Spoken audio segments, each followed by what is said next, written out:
Саламатсыздар ма, балалар? Балалар, бүгін біз қазақтың ұлттық ойындарын ойнаймыз. Қандай ұлттық ойынын білесіңдер? Жарайсыңдар. Жарайсыңдар, балалар. Артасы біздің ұлттық ойындарымыз. Иә, балалар, иә? Сол ұлттық ойындардың ішінде бүгін сендерге мен теңге алу ойынын алып келдім, балалар. Ойнаймыз ба? Ұлттық ойынымыз теңге алу ойыны, иә? Мен таныстыра өтейін, балалар, иә? Міне осы шектердің ішіне мен қазір міне теңге салынған қапшықты тастаймын. Әуен басталады. Мен сендерге ат беремін. Сонымен шауып, әуен тоқтаған кезде теңгені жылдам алып үлгереді. Сол топ ұтады. Ұпай қосылады, иә, балалар, иә? Төреші белгі береді бізге. Ойынды бастау үшін, балалар. Келістік па? Ойын жақсы түсінікті ма? Онда ойынды бастаймыз, иә, міне. Каусар мен Дінмұхамед бізде ойыншыларымыз ойынды бастайды. Ал кәні төреші? Ойын басталды. Ой, жарайсың.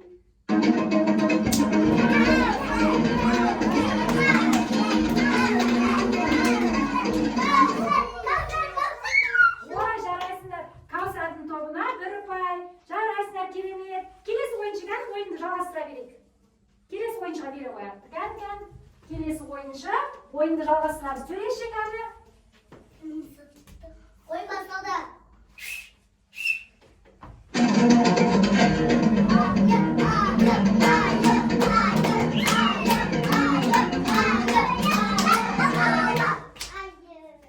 Ой, жарайсың, айым, жарайсың. Айымның тобына бір ұпай. Кәні келесі ойыншы ойынды жалғастыра береміз, иә? Келесі ойыншы ойынды жалғастырамыз, балалар. Кәні ортаға теңгені қояйын мен. Ал кәні төреші? Ойын басталды. Жарайсыңдар. Кәні?